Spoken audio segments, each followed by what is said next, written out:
welcome to you. Many thanks for finding time to join us on this week's edition of the program. Don't forget to remain your source for all the latest happenings in the world of insurance. My name is Lucy Ulugbe. Welcome.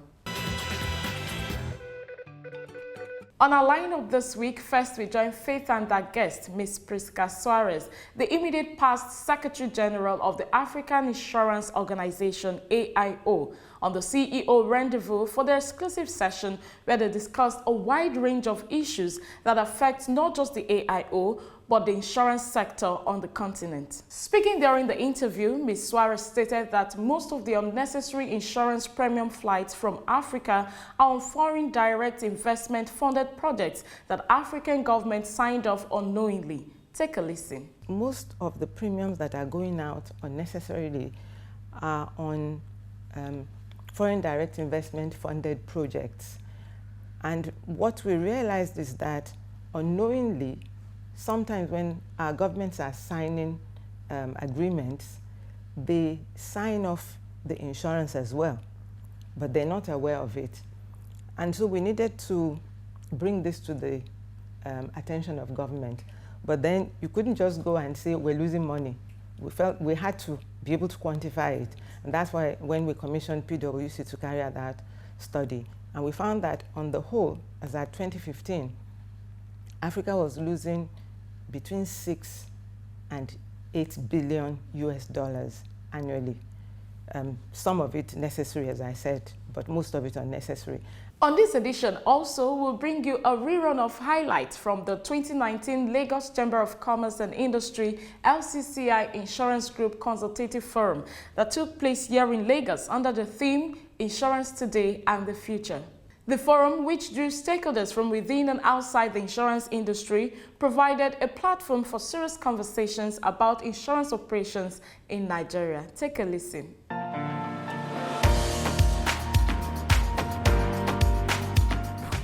It remains quite paradoxical that the Nigerian insurance industry has continued to underperform in spite of its huge potentials.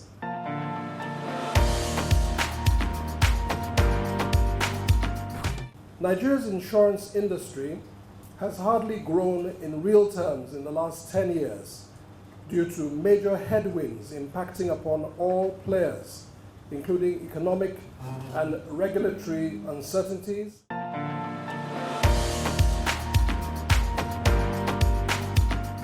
The Commission is enhancing its own technology. I think I mentioned this during the professional forum. And what we want to do is to quickly catch up with the markets so that we can exercise full surveillance on the operations of the market. What more can I say than to urge you to sit back, relax, and enjoy the lineup. Details in just a moment. Please stay with us. What takes your anxiety away? Access to medical care without financial constraint. Assurance of a cover for my car and I. Keeping my family protected despite my low income. Knowing that my goods are secured while in transit. Not having to worry about the pain and the bills at the same time. Having my investments secured.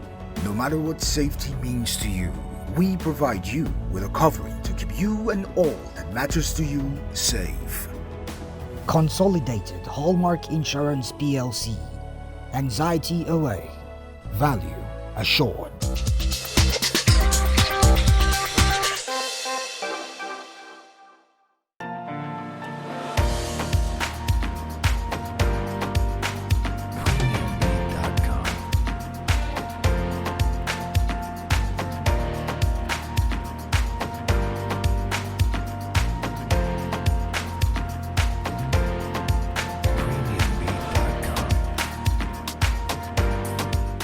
A very warm welcome to you. It's a pleasure to have you join us on the set of our month. Today we'll be speaking with a very powerful woman, if I must say that, and I'm sure a lot of people within and outside the insurance industry will agree with me on that.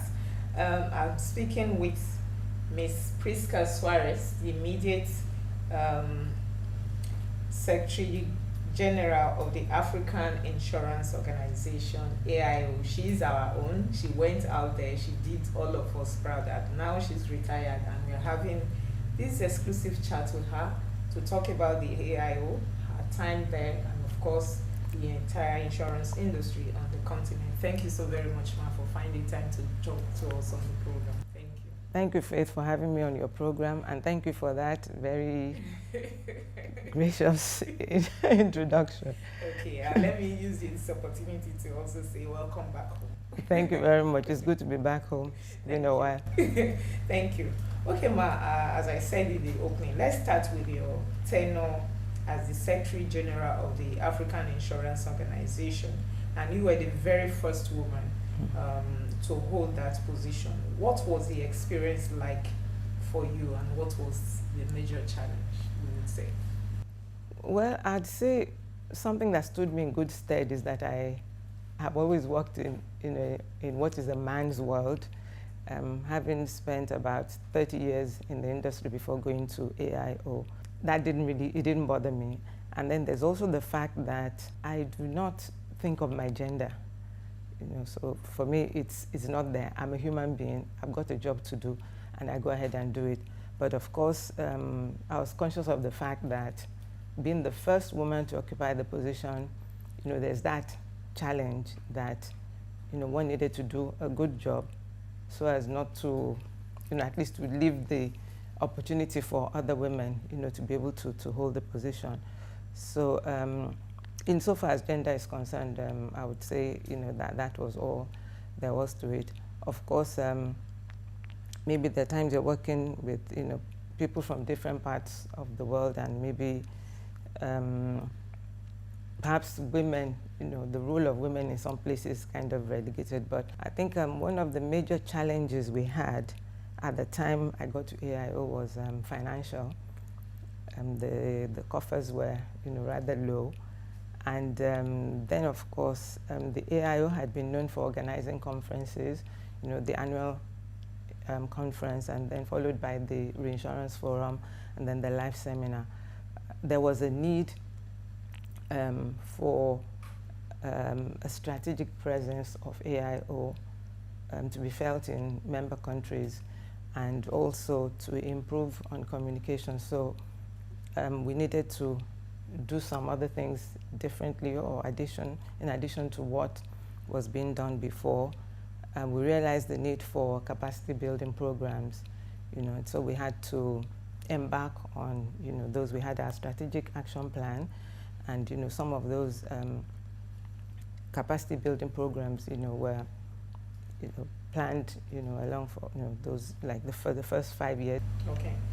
Now, in organizing the AIO conferences, seminars, and the Reinsurance Forum, in the course of your tenure, you no doubt interacted with diverse cultures, as you mentioned, and background. But most importantly, how did you navigate the politics, especially when you have a fusion of the English-speaking bloc and the French-speaking on the continent?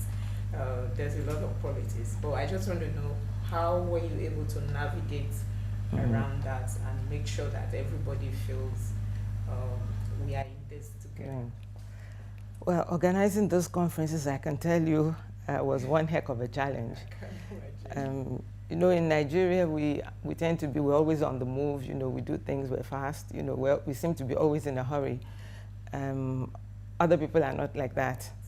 The number of people who just take their time, there are those who feel, oh, there's no problem. And then, of course, like you said, when you're working with, like Francophone countries, they also have their own issues. And then, of course, when you're working with them, a lot of them, I found out that, they actually understand English. They're a lot better than, we are. You find that with us Anglophones, very few of us understand any French. They wouldn't speak to you in English, but I would find out later on that some of them actually did speak English. So I think one advantage I had was the fact that I speak French. Okay, ma, sorry to go. I've always wanted to ask you that question. Did you learn French before you took the job as the Secretary General of the AIO? Yes, I actually studied languages in university. I majored in French and German. Oh. Yeah, my German is now rusty. And even by the time I started the job at the AIO, my French was iffy, but then that gave me an opportunity.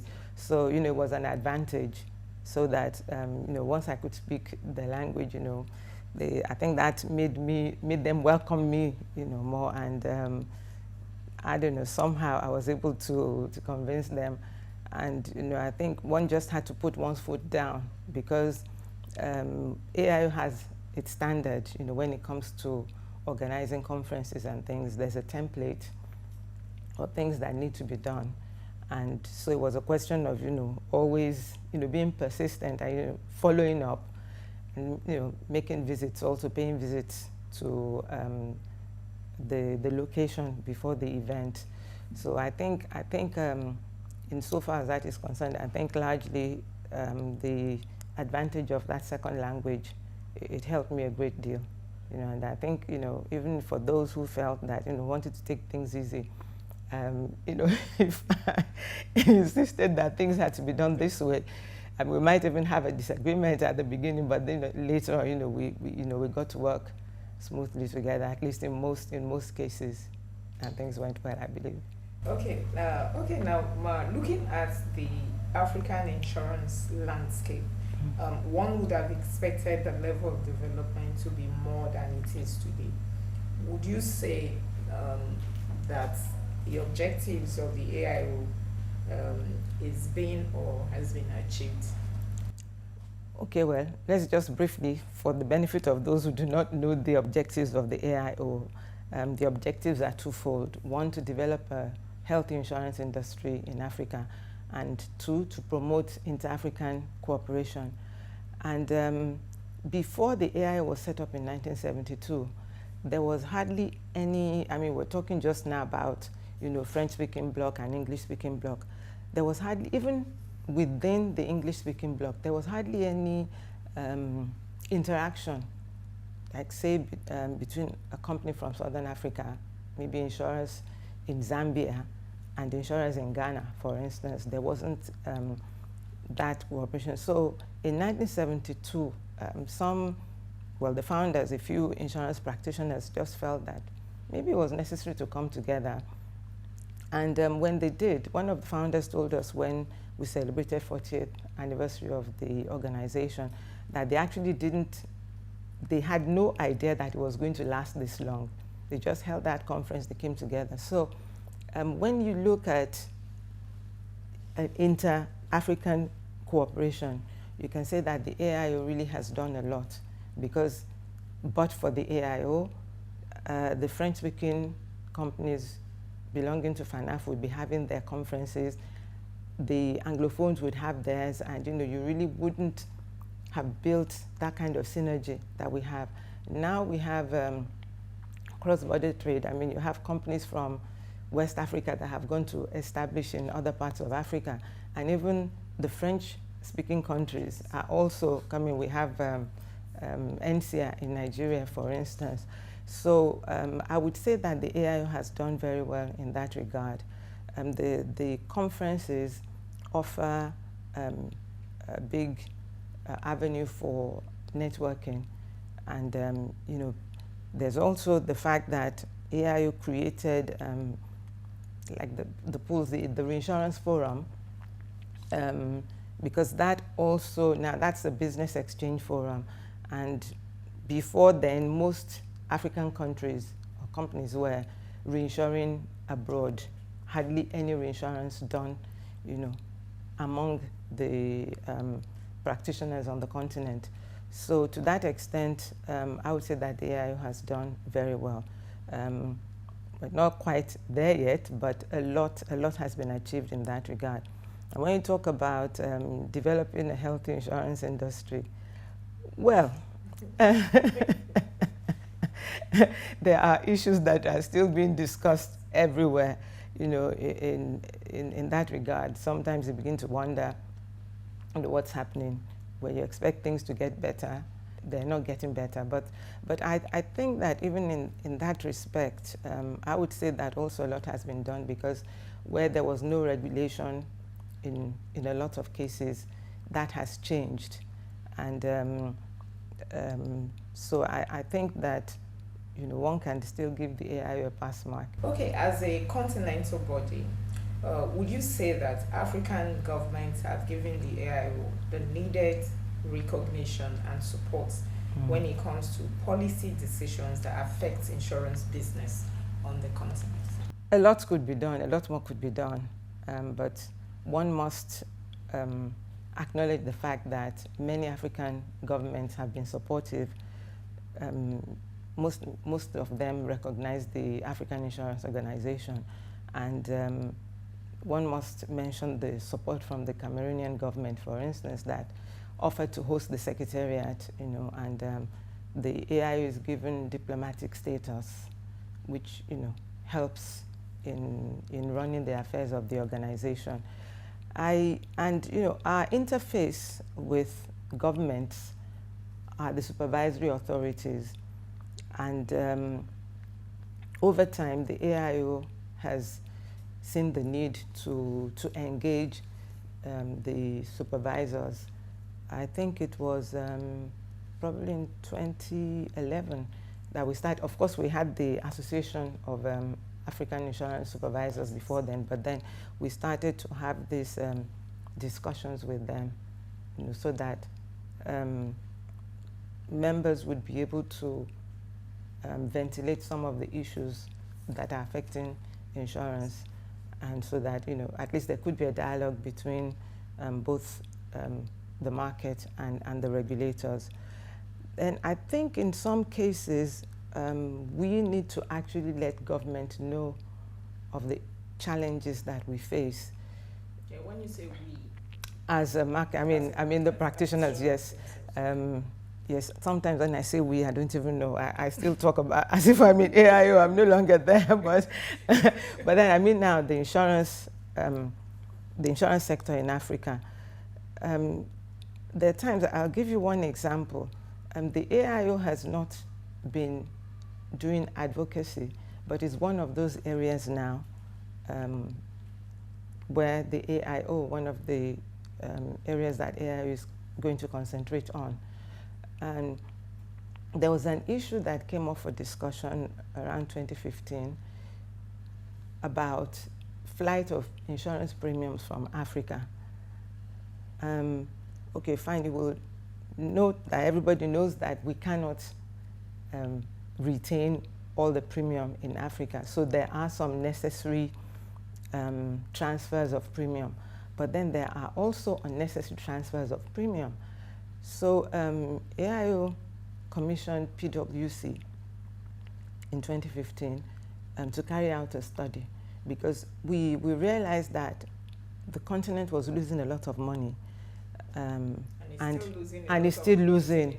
And most of the premiums that are going out unnecessarily are on foreign direct investment funded projects. And what we realized is that unknowingly, sometimes when our governments are signing agreements, they sign off the insurance as well, but they're not aware of it. And so we needed to bring this to the attention of government. But then you couldn't just go and say, we're losing money. We felt we had to be able to quantify it. And that's why when we commissioned PwC to carry out that study, and we found that on the whole, as at 2015, Africa was losing between 6 and 8 billion US dollars annually. Some of it necessary, as I said, but most of it unnecessary. And you know, obviously, it was going to increase. And you know, talking to insurers in different countries, they would tell you, I think I was in Mozambique once, and they were talking about a rail project that was going on, and they didn't know who was insuring it. None of the insurance companies. So we realized that there was this gap. We needed to let government know. And so that study was published, which we circulated to all the supervisory authorities, because they, as I said, they are interfaced with government. But then we knew that we had to take it further. It's something that's going to take quite some time. And the step we were at before I left was to visit the finance ministers of some countries, so that to present this report to them, to make them aware of what was happening. Unfortunately, the pandemic slowed that down. But it's one of those things. Like I said, if we don't, we need to articulate our challenges and make sure that we channel them properly to government. And I believe that the AIO is keen to take that up, and it's a good avenue through which to handle those things to government. So I would say that, if we haven't gotten enough support, perhaps we had not made all the issues known. But then along the way, we have made some things known through our supervisory authorities.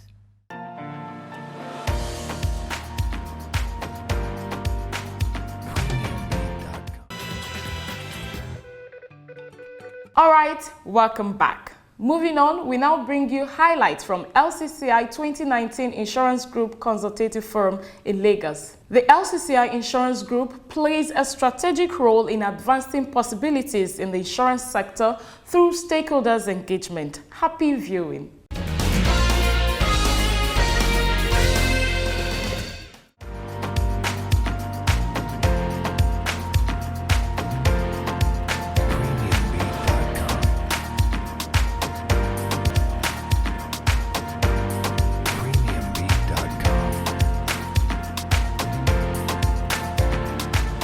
The Insurance Group of the Lagos Chamber of Commerce and Industry is one of the newly created groups of the Chamber. It was carved out of the Financial Services Group. The membership of the group includes but not limited to underwriters, insurance brokers, loss adjusters, and others. The group recently put together its 2019 Insurance Consultative Forum at the Commerce House, Victoria Island. In attendance were stakeholders within and outside the insurance industry. Welcoming participants to the forum, the chairman of the LCCI Insurance Group, Mr. Guiga Olambiwaninu, said that despite its huge potentials, the insurance industry has continued to underperform.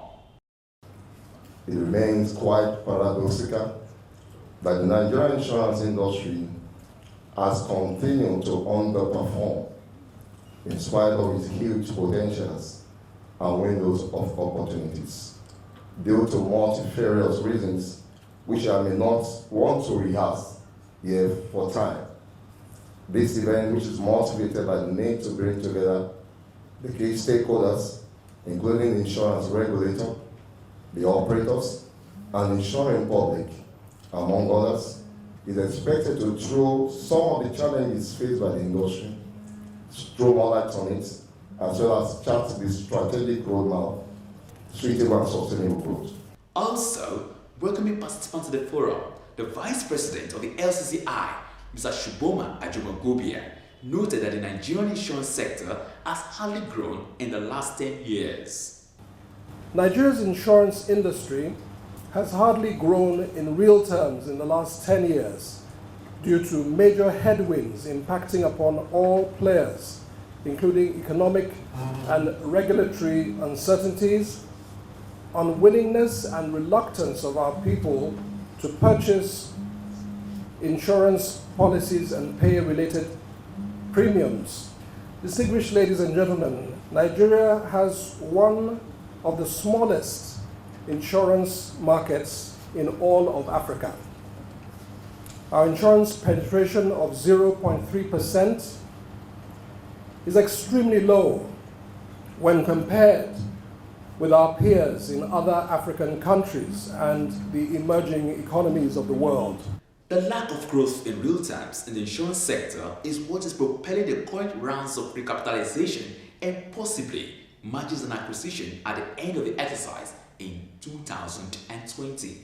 Commissioner for Insurance, Mr. O.S. Thomas, said that the Commission is enhancing its own technology to reduce the cost of regulations and operations. The Commission is enhancing its own technology. I think I mentioned this during the professional forum. And what we want to do is to quickly catch up with the markets so that we can exercise full surveillance on the operations of the market. And we can reduce also the costs of regulation and the costs of operation. Because I know that some of the filings that they do can be better managed in such a way that it brings about quick analysis and feedback to the operators. The panel session of the consultative forum touched on a wide range of issues. Chairman of session was Mr. Remy Alo. Panelists were Mr. Tope Smart, Chairman, Nigerian Insurance Association, NIA, Mr. Shola Tinubu, immediate past president of NCRIB, Mrs. Fumi Babington Ashayi of CIIN, and Mrs. Debbie Wendele, consultant on risk management to Lagos State Government. The 2019 LCCI Insurance Group was no doubt a huge success given the high-level deliberations at the event.